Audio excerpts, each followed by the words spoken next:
Hello जी, राधे राधे, जय श्री श्याम। सभी को प्रणाम मेरा।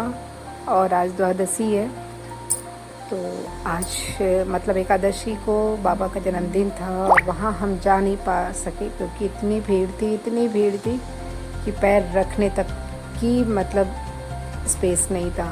तो इस कारण से हम एकादशी को नहीं गए थे। और द्वादशी भी बहुत महात्मा होता है और उस दिन भी एकादशी था। बहुत लोग एकादशी उस दिन भी मनाए थे, तो हम उस दिन ही गए थे। और आज भी भीड़ थी, लेकिन बहुत भीड़ नहीं थी। आज जागरण था, तो जागरण की तैयारी हो रही थी, पूरी व्यवस्थाएं हो रही थी कि लोगों को परेशानियां ना हो सके।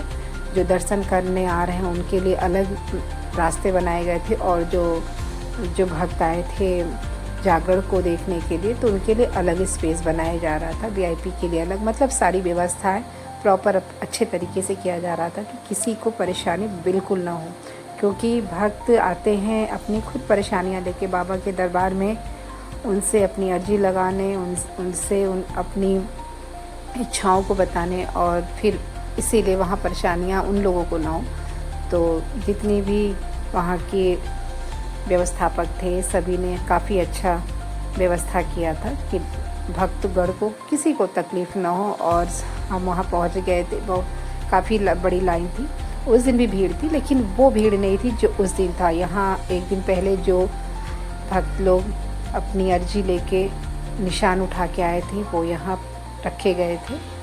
क्योंकि एकादशी को बाबा का जन्मदिन तो था ही, एकादशी को बहुत सारे भक्त निशान भी उठाते हैं, तो बहुत सारे भक्त आए हुए थे।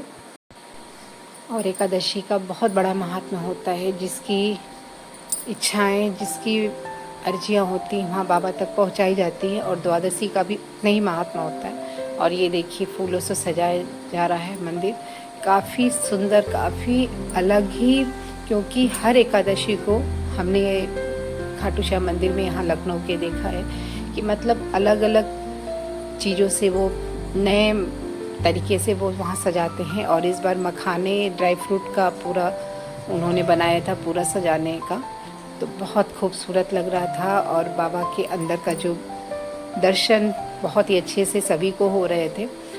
और पंडित जी भी सबको झाड़ लगा रहे थे। मतलब व्यवस्था कोई भी ऐसी नहीं थी कि आपको तकलीफ़ हो। और हम लोगों ने को भी बहुत अच्छे से प्रॉपर दर्शन हुए। जो गुरुजी महाराज जी वहाँ के थे, झाड़ भी लगाए थे। और बहुत सुंदर भव्य बाबा का दरबार लग रहा था कि नगर वहाँ से जो नज़र थी, निगाह बिल्कुल हट ही नहीं रही थी। लेकिन भीड़ की वजह से कि लोगों को व्यवस्थाएं न हो, अगर एक को किसी को रोकते हैं तो सारे लोग वहाँ रुकने के लिए और फ़ोटो कैप्चर करने के लिए खड़े हो रहे थे। तो पंडित जी ने कहा, भाई आप लोग आगे बढ़िए, क्योंकि लोगों को फिर परेशानी होने लगती है। तो काफ़ी अच्छे से हम लोगों को दर्शन हुए। और मतलब सुबह से ये हो रहा था, जाएंगे नहीं जाएंगे, नहीं जाएंगे नहीं जाएंगे, लेकिन अच्छे से तो बाबा ने बुला ही लिया उस दिन। और मन भी बहुत परेशान था, तो उनके दर्शन करते ही सारी चीज़ें थोड़ी सी सुकून हुई। वहाँ जाते ही उनके दर्शन से बहुत सुकून मिला। तो आप लोग ज़रूर जाए करिए, बाबा के दर्शन किया करिए, क्योंकि 3 बाणधारी सबकी अर्जी को स्वीकार करता है। देर लगता है लेकिन करता है। तो इसी के साथ ये यहीं पे ख़त्म करते हैं। जय श्री राधे राधे जी, प्रणाम।